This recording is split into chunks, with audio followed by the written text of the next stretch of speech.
So far in our discussion this week, we've been talking about the concept of the medical marketplace. We've learned about what this concept refers to, when historians first started using it, and why it's become an attractive one within the field. We've also had a chance to share our opinions as to its usefulness. But we haven't yet said anything about why it might apply to ancient Greece. So, in what follows, I'd like to make the case for the ancient Greek medical marketplace, examining some of the ways that this illuminates our understanding of the period in medical history, and in particular, helps us better contextualize Hippocrates and his followers. One of the basic things I want to argue here is that we get a better sense of what the Hippocratics were all about once we recognize that they were just one of many different kinds of healers offering medical services to the sick. Indeed, as we'll come to see, the Hippocratics were a minority group within the marketplace of ancient Greek medicine. Numerically, they were quite small, and neither their views nor their methods were widely adhered to by the bulk of the era's healers. They occupied but a tiny sliver of the medical landscape and were continually in competition with other practitioners. They were also, it should be noted, competing among themselves.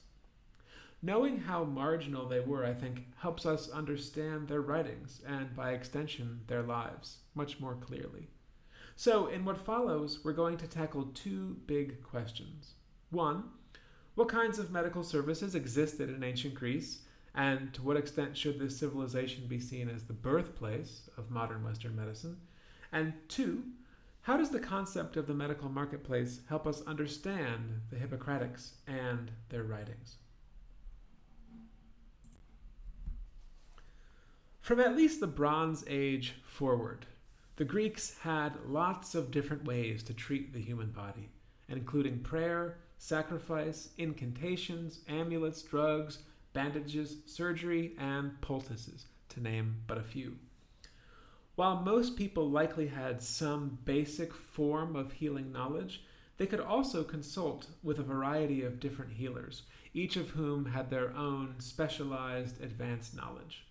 This included magicians, root cutters, priests, doctors, prophets, purifiers, surgeons, exorcists, midwives, and drug vendors.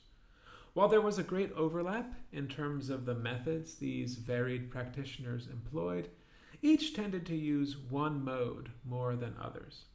In this sense, we can say that the profession of healing was already a fairly specialized one in ancient Greece. In addition to the aforementioned healers, it should also be pointed out that the Greeks believed that gods and goddesses played a big role in human health. One of the earliest descriptions of Greek healing comes to us from Homer, whose epic poem, the Iliad, begins with a plague brought on by the god Apollo. As the story goes, after the Greeks encamped at Troy start sickening and dying, they come to believe that the only way they can rid themselves of this plague is by appeasing the deity who sent it, by prayer, purification, and animal sacrifice. While the Iliad is obviously a work of fiction, it does nevertheless tell us something true about ancient Greek medical culture. It reserved a place for the divine, both in terms of the causes and cures of disease. The Iliad also describes forms of healing that occur without recourse to prayers, incantations, or other attempts to communicate with the gods. Within this poem, soldiers injured on the field of battle are often treated by human hands. At one point in the Iliad, the Greek king Menelaus is hit by an arrow that lodges in his belly. His brother summons a doctor called Machaon. When Machaon arrives, he first removes the arrow from Menelaus's belt and then sucks the blood from his wound. After this, he spreads drugs over the wound. The treatment here is mostly surgical, and throughout the Iliad, Homer refers to doctors like Machaon as, quote, those of many drugs. But it is not only doctors who possess these skills. While Machaon is exceptionally talented, in the poem we learn of a number of other warriors who acquire basic first aid skills on the battlefield. To reiterate, the Iliad is a work of fiction. The events and individuals mentioned in Homer's poem were all made up. Despite this, the text tells us something very true about ancient Greek medicine. For one, we learn that there were at least two distinct kinds of healers.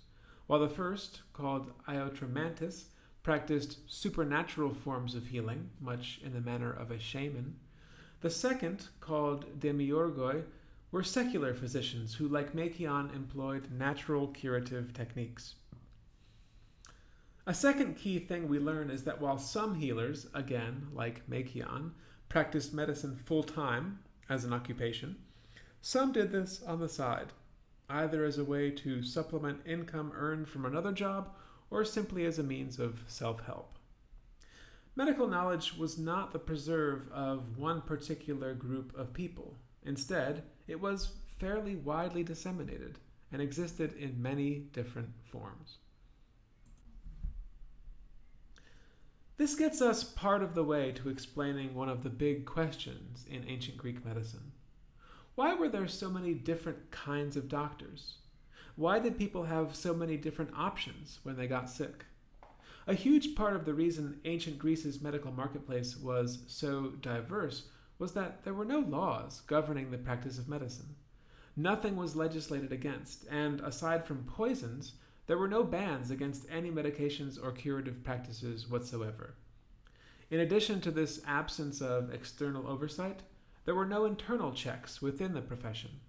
There were no official medical boards that awarded licenses or conducted examinations to make sure that doctors met certain standards of knowledge.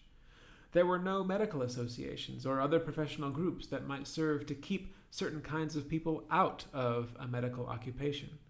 There were also no schools or other systems of formal training that one had to complete in order to become a doctor. Simply saying that one was a healer was enough to start taking patients. It was incredibly easy to do this, and many people practiced medicine on the side in order to earn additional income. The total non-existence of a regulatory environment in ancient Greece meant that medicine could flourish openly and everywhere without any rules or restrictions. This bred diversity and a lot of competition. Lacking degrees, licenses, or any other kind of external validation, those who wanted to practice medicine full-time had recourse only to their reputations. Aside from reputation, there was no way to demonstrate that one was a skilled, qualified, good doctor. And Hippocratic doctors tried to build up their reputations as much through their writings as anything else. The Hippocratic texts can then be seen as an attempt to enhance the status of a group of physicians who had little in the way of authority. Much of what they wrote about reflected a conscious effort to improve their image, to elevate their positions, and to achieve dominance over other kinds of healers in Greece's medical marketplace. Before we get to talking about Hippocratic writings, however, it might help to say something about Hippocrates himself. Born around 460 BCE on the island of Kos, he was already known to his contemporaries as a famous doctor in his day. Plato makes two references to him in his writings, where he is called Hippocrates the Cone, one of the Asclepiads. Plato identifies him as an authority on the relationship between the body and nature. What's interesting about this is that Hippocrates is not known to have ever visited Athens, and yet Plato not only knew him, but regarded him as an outstanding physician. This attests to how widespread Hippocrates' reputation was. Aside from Plato, however, there are no surviving writings from ancient Greece that mention him. It appears that his reputation grew as time passed. In the 1st century CE, the Roman physician Scribonius Largus called him the founder of our profession. About 100 years later, the great Roman doctor Galen referred to Hippocrates as the founder of medicine. It was Galen, in particular, who was responsible for spreading the view that Hippocrates marked the beginning of something new in medicine. In late antiquity, a group of Roman scholars based in the Egyptian city of Alexandria acquired a collection of 5th century medical treatises that they attributed to Hippocrates. However, as we know today, these books, which in the Renaissance came to be known as the Hippocratic corpus, were not all written by Hippocrates. The names of these other authors, unfortunately, are unknown. Nevertheless, they indicate that Hippocrates himself stimulated a lively discourse on medicine. The treatises address a wide variety of audiences, from prospective students to those already practicing medicine to the general public. Without a doubt, they helped advance the professionalization of medicine.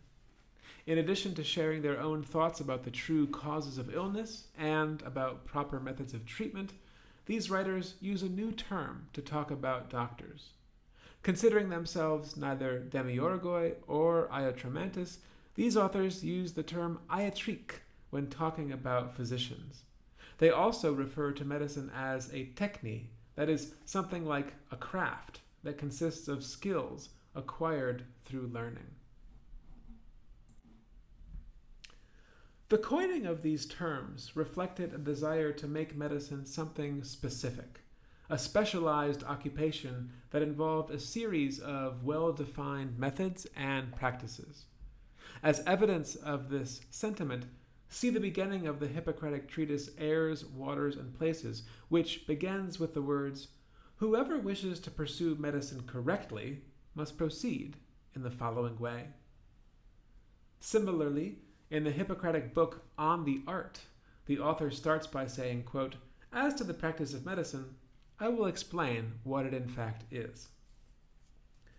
As these excerpts indicate, many of the Hippocratic authors were trying to explain what the exact parameters of their craft were. They also wanted to clarify what medicine could and could not cure, and how exactly one could become a doctor. As On the Art asserts, quote, "Effective doctors are those who have been educated not off the beaten path, and whose natural ability is not horrible." Again and again, the treatises talk about the importance of education, which is seen as essential for producing good doctors. Again, it bears noting that the Hippocratics were living at a time when anyone could claim to be a doctor. We can see the Hippocratic's rhetorical strategies at work also in the book The Sacred Disease, which is a treatise about epilepsy. According to the author of this text, who is unknown, epilepsy is caused not by the gods, as some people believed, but by phlegm that got misdirected toward the brain instead of naturally flowing through the veins as it should.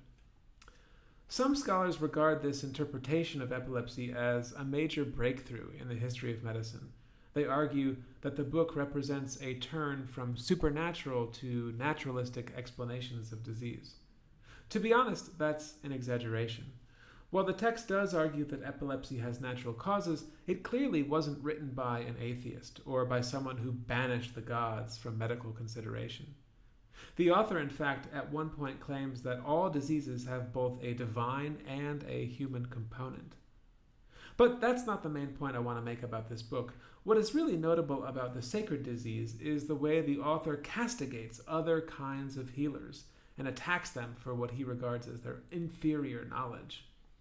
In calling their rivals magicians, purifiers, charlatans, and quacks, the author is trying to set their own views above those of their competitors.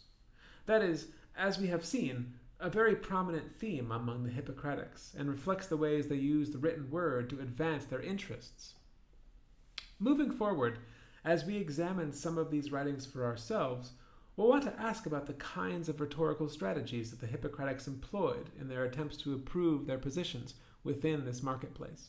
What else did they do to set themselves above their competitors? Do these texts indicate that they were successful or that they struggled to do this? These are the questions we'll take up in our discussion forum, which is where we'll continue the conversation. See you there.